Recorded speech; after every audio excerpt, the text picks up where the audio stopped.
Israël renforce son indépendance en matière de défense. Le ministère de la Défense signe un contrat d'un montant d'1 milliard de shekels avec l'entreprise israélienne Elbit Systems. Ce contrat est constitué de 2 accords. Selon les termes du premier accord, des bombes air-sol lourdes seront fournies à Tsahal et le second accord prévoit la construction d'une usine d'armement dans le sud d'Israël. La nouvelle usine de matières premières comprendra des lignes de production pour les matériaux énergétiques nécessaires à toutes les industries de défense du pays.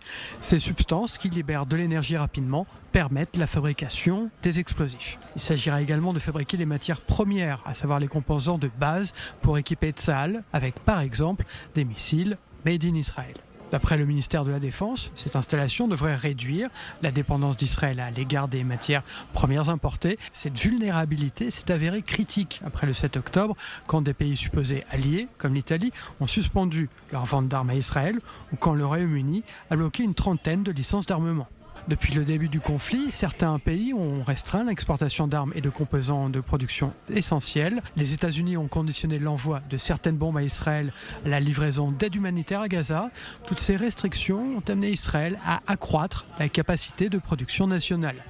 Pour le ministère de la Défense, donner la priorité à l'industrie nationale et créer des partenariats avec les entreprises de défense locales jette les bases d'une plus grande indépendance et permet également de stimuler la croissance et l'emploi en Israël. Le directeur général du ministère de la Défense assure que l'usine sera opérationnelle dans un avenir proche.